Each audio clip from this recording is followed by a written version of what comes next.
안녕하세요. 김보람이라고 합니다. 네, 오늘 이렇게 전문가 분들과 함께 하게 돼서 영광이고 기쁘고요. 저는 전문가는 아니지만 청년의 관점으로 말씀드리는 것에 의미를 두도록 하겠습니다.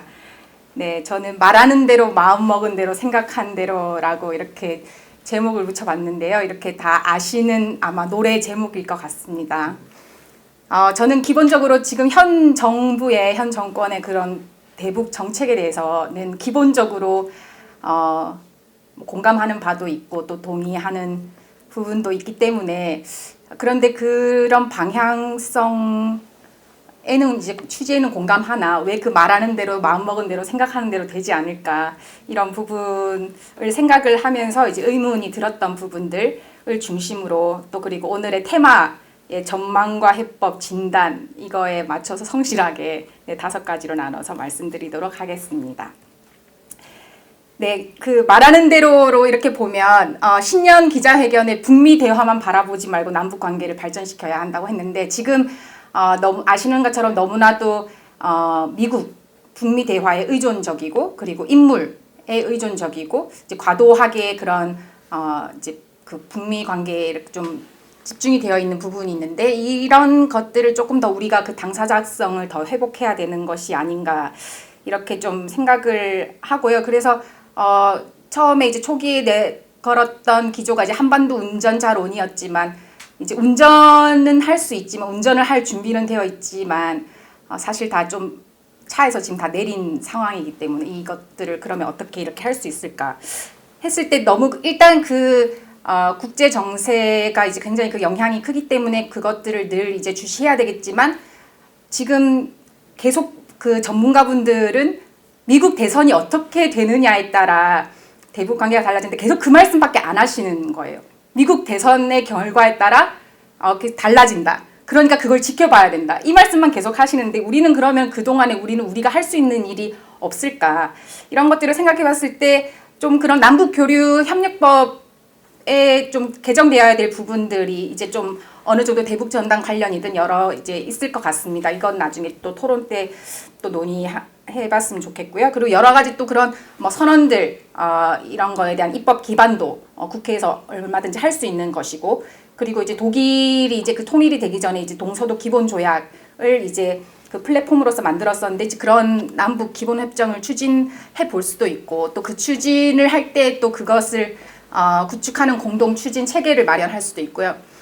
그리고 우리는 이제 계속 중재자 역할을 하겠다라고 하지만, 그 중재자 역할도 중요하지만 일단 좀 그 미국과의 먼저 그런 설득, 또 그 북한을 설득하는 그 부분을 좀 그 중재 이전에 해볼 수 있지 않을까, 이런 생각이 있고요. 그리고 그것들을 이제 특히 또 DMZ를 평화지대로 만들기 위해서 이거 군사적 이용 말고 이제 비군사적 활용을 위해서 그거에 대한 권한을 가지고 있는 유엔사 측과도 적극적으로 협의할 수 있는 그런 부분이 있을 것 같습니다. 한국의 외교는 지나치게 너무나도 투명하다, 이런 말이 있습니다. 그래서 사실 그 투명한, 여기 이런 책도 있는데, 투명한 정부는 이제 그런 굉장히 투명한 정부가 이제 그 위대함을 낳는다라고 하지만, 사실 그런 이 투명한 것과 외교가 투명한 것은 이제 굉장히 다르다고 생각을 하고요. 그 외교를 좀 너무 투명하게 하는 것은 모두 상대에게 그걸 다 헌납하는 게 되기 때문에 어느 정도의 그런 밀당이 필요하지 않을까. 우리가 그 외교에서 우리의 모든 카드를 다 보이기보다는, 우리가 외교는 그래도 사람과 사람 사이에 하는 것과 비슷하다라는 그런 말도 많이 하는데, 어떻게 보면 더 애정이 있기 때문에 그 애정이 있는 관계에서의 그 밀당은 정말 중요하다, 이런 말씀을 드리고 싶고요. 그리고 현재 2017년, 2018년, 2019년, 2020년 계속해서 대북 정책 기조가 또 달라졌고, 그리고 또 부처별로도 지금 그 대북 정책이 다른데, 비핵화가 이제 방점에 찍힌 경우가 있고, 남북 대화, 남북 관계 개선이 방점에 맞춰진 때가 있었고, 또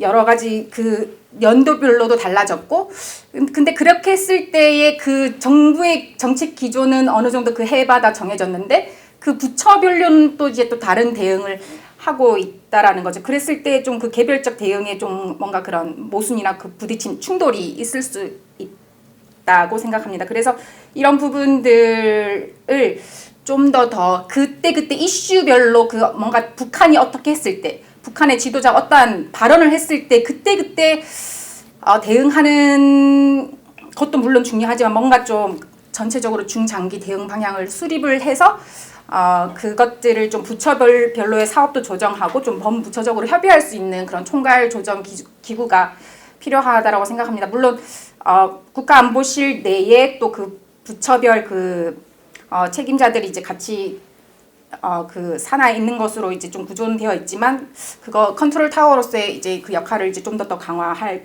필요가 있을 거라고 생각합니다.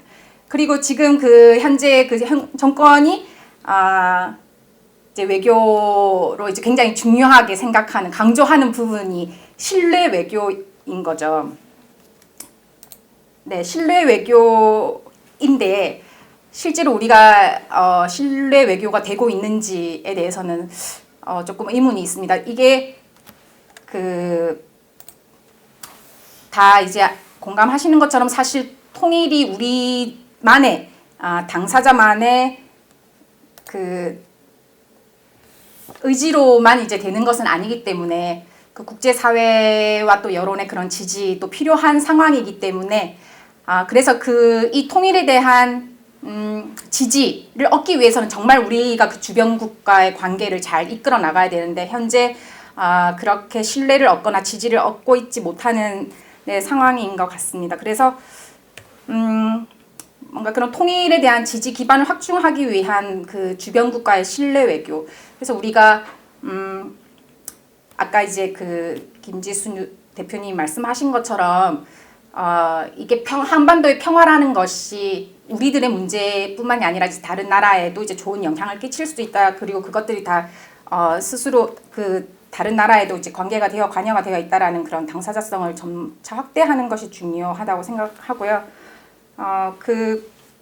지금 뭐 포스터 카터 교수가 뭐 이렇게 얘기를 했지만 또 얼마 전에 저희가 그 특강을 했던 그 코리아 생존 전략의 백이찬 교수님도 우리가 그 4대 열강의 그 마차의 기수가 되어야 된다. 그 말이 있는데 그 말을 선택하는 것이 아니라 우리는 친미해야 되고 친중해야 되고 친일해야 되고 친러해서 우리가 말을 선택해서 다른 말에 치이는 것이 아니라 그 마차를 만들어서 마차의 기수가 되어야 된다라는 말씀에서 굉장히 또 공감을 했습니다. 그런 역할을 우리가 할 수 있도록 뭔가 신뢰 회복과 이런 당사자성 확대가 중요하다라고 생각합니다.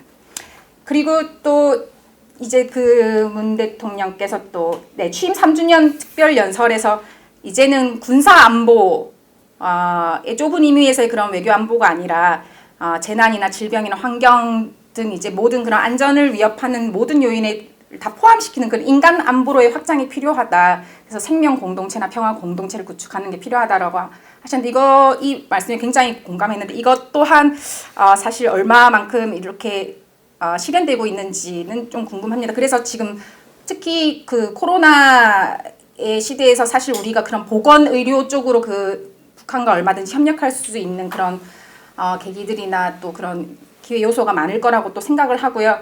그래서 외교라는 것이 보통 그냥 외교는 국가의 담당이다. 뭐 다른 것들은 다 뭐 지자체가 할 수 있지만 외교는 국가의 역할이라고 하지만 그렇다고 해도 이제 뭐 도시 외교든 이제 시민 외교든 또 그리고 그런 정치라든지 이런 경제 논리를 뛰어넘는 그런 예술, 스포츠, 문화의 외교 이런 것들이 굉장히 중요할 거라고 생각하고요. 그리고 이제 경제 외교에 대해서는 나중에 이제 유명정 이사장님께서 자세하게 말씀을 해주실 것 같습니다. 그래서 이 도시 외교 특히 이제 지방자치 역할에서도 굉장히 할 수 있는 것들이 많은데 지금 법률상으로 협력의 주체가 될 수 있다라고만 얘기하고 있지만 그걸 독자적으로 사업을 추진할 수 있게끔은 법이 되고 있지 않고 모든 그거를 이제 대통령령 혹은 통일부 소관으로 되어 있기 때문에 사실 지방자치라는 말에 조금 한계를 느낄 수 있는 그런 법률적 요소들이 있습니다. 그런 부분들을 조금씩 개선하면서 이 도시 간 외교 그리고 지자체 역할 이런 부분들을 좀 중요하게 생각할 수 있을 것 같습니다. 그리고 NGO 및 국제기구를 통한 교류 협력 이 부분도 사실 또 굉장히 또 중요하게 좀 생각을 해야 되는 것이 해외에 있는 이제 한국계 외국인 분들의 역할이 굉장히 저는 중요하다고 생각합니다. 제가 2년 전에 이제 재작년에 그 스웨덴에 있는 그 안보정책개발연구소에 다녀왔습니다. 여기에는 그 여기에는 이제 코리아 센터가 있는데 그 코리아 센터는 북유럽에 있는 유일한 한반도 문제 연구 기관입니다. 그래서 이 코리아 센터에는 그 한국계 스웨덴이신 이제 이상수 센터장님이 이상수 박사님 센터장을 이렇게 맡고 계신데요. 여기 이제 그 센터의 센터장님 포함해서 이 이상수 박사님도 그 북한의 외무성 초청으로 이제 북한에 6번 이상 다녀오시고 이 스웨덴 스톡홀름에서도 이제 북한의 그 외교 담당자 당국자들이 이제 직접 여러 번 와서 반관 반민으로 이제 민간과 그 관이 같이 함께하는 1.5 트랙으로 하는 그 다자간 대화를 굉장히 밀도 있게 또 여러 번 이렇게 추진한 바 있습니다. 이런 부분에서 굉장히 그 북한에 대한 이해와 그 대북 정책, 남북 관계에 대한 이해가 정말 실제적으로 그 여러 번 갔다가 그 속마음을 굉장히 잘 알고 있더라고요.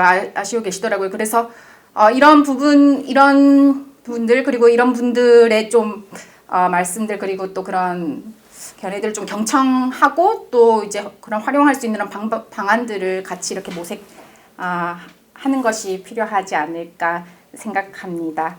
네, 제 이야기는 여기서 마치도록 하겠습니다. 감사합니다.